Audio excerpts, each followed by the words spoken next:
We are officially live with this client interview. So today I'm with my friend Flavia and a client of ours at the agency.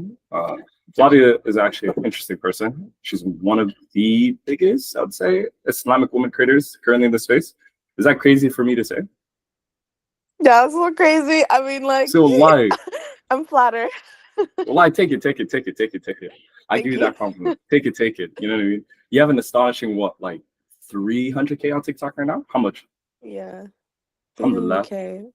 And then Alhamdulillah. last time I checked, maybe like 65K on Instagram, maybe 75K. Yeah, around there. And then this was more or less like a joint collaboration between me and Ryan. We just came in. For me, I was more focused on like content, copywriting, stuff like that. And then Ryan was more focused on the offer structure and then how that pertains to it, like creating the monetization behind it, correct? hmm He Correct. helped a lot with e-commerce too. Like he's the big e-commerce expert. Okay, Flavia, I appreciate you being here today. Tell me about your story. So I guess firstly, my story started off like just becoming Muslim and everything. I've always really been interested in business and growing my own business, but I never knew what to do until finally like Islam came around and the hijab came around, and it's something that I was super, super passionate about. So I saw the space, I saw how expensive stuff was, I saw all the complaining, I saw everybody kind of just having the same opinions about modest wear. So I decided like probably as early as like a year into my like creative or creator journey, um I decided to like, put the idea out there to like a couple friends of mine and whatever, but it never really advanced the way I wanted it to until I got you guys on, alhamdulillah, because I felt like I didn't know enough about everything that had to do with business and everything, like anything. I did not know anything. So having you guys there who have done this several times made me feel a lot more comfortable. Super, super, like it was a massive difference because even like let's say I was thinking about starting the business 2 years for like 2 years, like throwing around the idea, saving up some money, Mhm. but I never like truly placed an order because I felt like I wasn't worthy. I needed to learn more. I needed so much knowledge.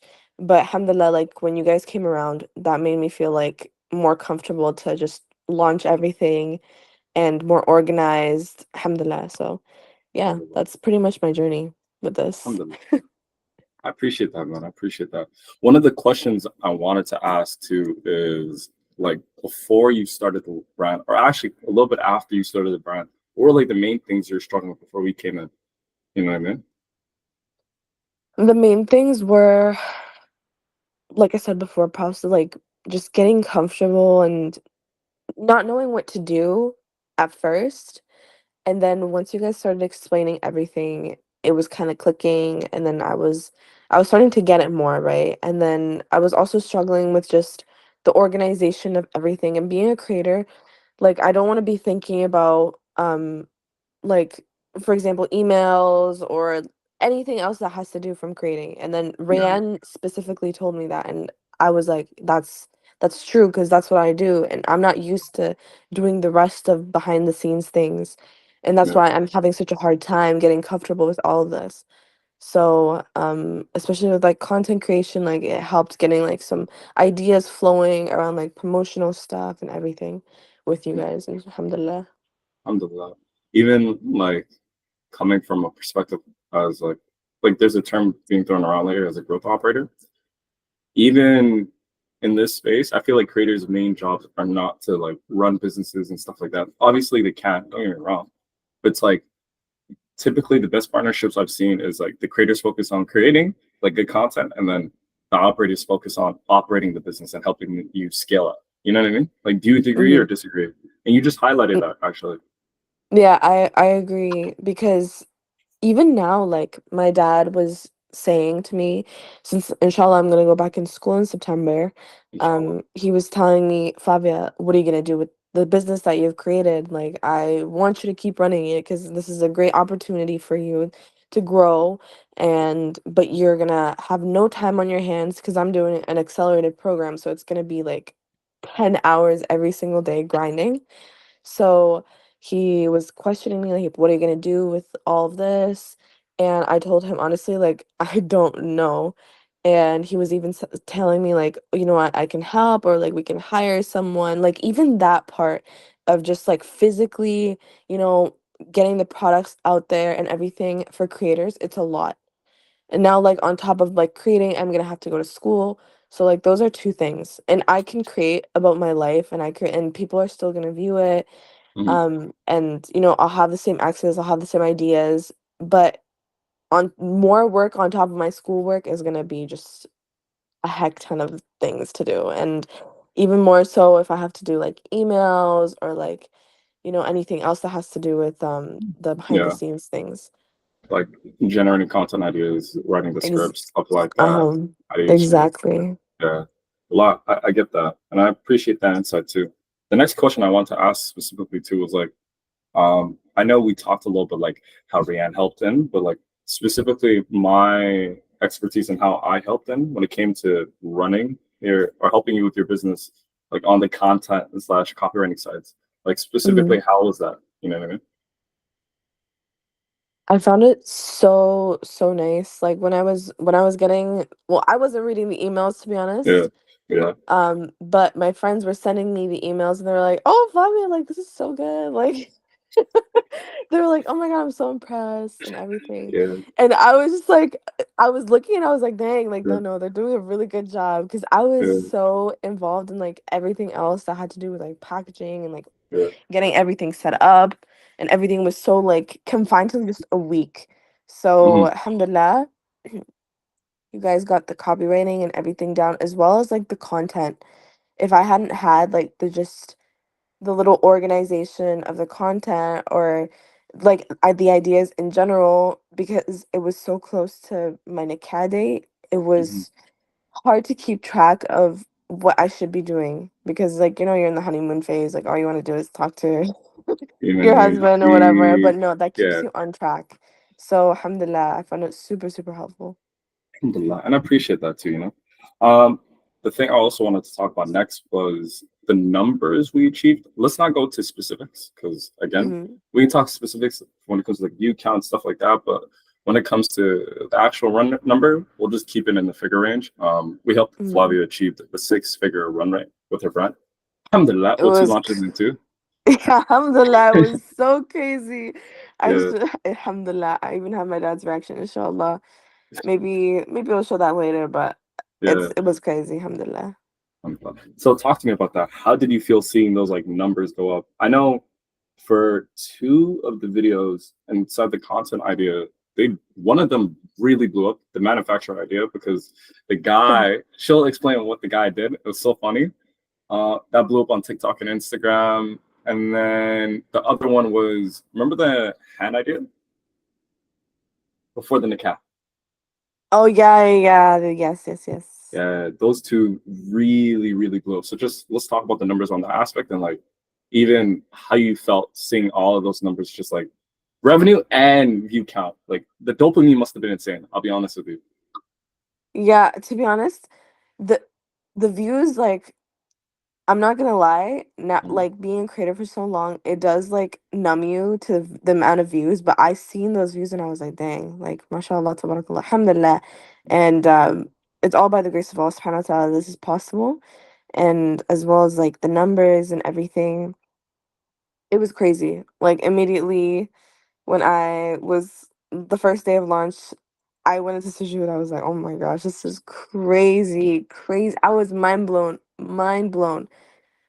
Like, but inshallah, like this goes towards a better future for, you know, Muslimas or Muslims in general, to have like a Muslim brand that's, you know, actually Muslim operated and like Muslim, like modest, you know, to that level. So inshallah khair, but it was crazy. Alhamdulillah. Alhamdulillah. We achieved a six-figure runway for the brand. We did two launches successful. No, I would say the second launch is more just a restock. You know what I mean? But Yeah, it wasn't really a launch, it was just a restock, and that's just yeah, like the products that everybody was like wanting to get. I just restocked everything. Now we're inshallah launching the hijabs and everything, so yeah. that's what's in the works. So any hijab who's looking to this, lock in Flavia. Uh, I was gonna say too, some notes on my end was so far from what I've seen, I might have to edit this video because I might be wrong. I think it's higher. We achieved, I think, 6 million views in total on both platforms on Instagram and TikTok. I think maybe a little bit more. I don't know from those two videos ideas that directly contributed Mhm. towards. A lot of those ideas were also originally generated by Flavia. So good job on that end. But Thank you. not only that, we did that, and this is something I wanted to ask you, Flavia. You had a mission in mind, like you know what I mean, starting this brand and everything, and Mhm. achieving these numbers are great. But there's something else that I really want to highlight that you also did, or you're able to achieve ever since this launch. You know what I'm trying to bring up, right? What? Your What old are you job. trying to bring? Oh, okay. Yeah. Yeah, alhamdulillah, like, I loved my old job. Like, it was just honestly, it was a placekeeper What's the because place I knew I keepers? had to go. It was working at Booster Juice, like doing my juices and everything. Mhm. It was fun. It was really, really fun. The management was great. All the girls were amazing. It was basically all girls. So it was like a really, like, I'd say halal job. Mhm. And then I would just make my juices, but I was making, I think, 16.50 an hour. Canadian, And Canadian. yeah, Oh, Canadian. they cook us for that. You know that Americans always say we have monopoly money. I don't blame them. No, yeah, Yeah. it's wild. And so, um, alhamdulillah, I quit my job, and I thought it was gonna take a really big hit. I thought I was gonna be like I was gonna have to go back, but Yeah. alhamdulillah, I didn't You have to said go that. back. Yeah. And it's been really, running a business is challenging. It has its own challenges, but at least you're working for yourself, you're working for something that you love and you're passionate about. And not to say I wasn't passionate about my juices, but like I was pretty I was pretty good at my juices, but still, I like running my own clothing brand a bit better. A little bit more, yeah. I was gonna say, aside from that too, the next question I had in mind for this interview was, would you recommend this service to other creators, especially audience growth? That's more or less my specialty, right? Mhm. We focused more on just launching the product and everything, and I helped with the copywriting, obviously, because I'm a response copywriter. But would you recommend audience growth or short form growth towards any other creators that are interested in my services? Yes, I would definitely recommend because it does help out a lot. Like in the beginning of a creator's journey, Hmm. it's super easy to be like, oh, this fresh new idea, like I'm gonna do this, I'm gonna do that. And then all of a sudden I feel like it hits the 1.5 year mark or like one year mark, and then you're kind of slowing down. You're kind of like my brain is in overload because you're constantly thinking about content and it's an everyday thing. Like I don't think people understand how mind draining it is to just be scrolling on TikTok and then you have to scroll a little bit more to get the idea. Yeah, And it's mind numbing sometimes. And just to have a second person there that can be like, hey, like, there's this business or there's this idea that you could do, there's this one, and it opens you up to so much more instead of just having one person. So I yeah. do really recommend. I Alhamdulillah. appreciate that. Alhamdulillah. And the final question. I think this one is a little bit more personal. I wanted to, get to a creator to creator answer from you. From experienced creator that's been creating content for what, 3+ years now, right? Yeah. This one is something that's a little bit more personal. What would be the biggest advice you would give to like new creators or creators currently struggling with their content or trying to figure out ways to monetize their audience? Or let's say not audience monetization, because that's more our thing, but Mhm. growth and being a creator. I think The best way is kind of to to like let yourself talk about things that you want to talk about, Mhm. like put your own personal touch on things, and try to like get out of the house.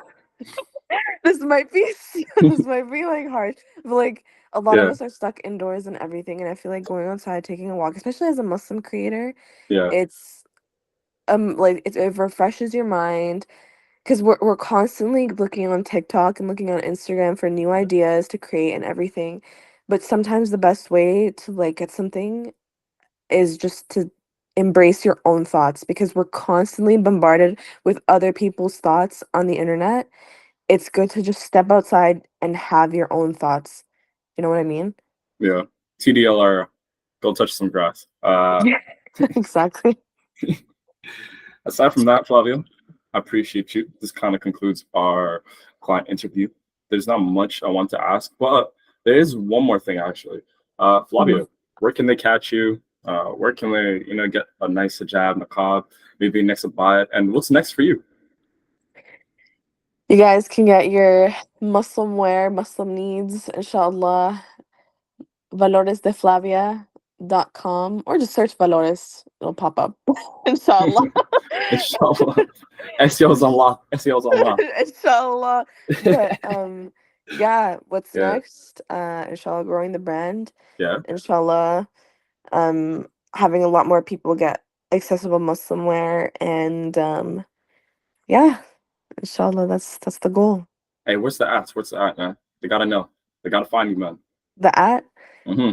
at definitely not Flavia on TikTok and at Okay. definitely not Flavia on Instagram with another A added at the end.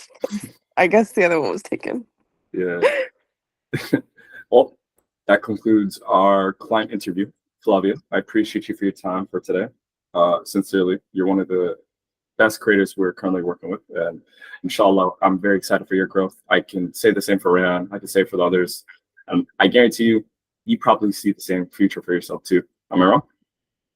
Yes, inshallah, inshallah. Inshallah. And that concludes it. Thank you. Have a good day.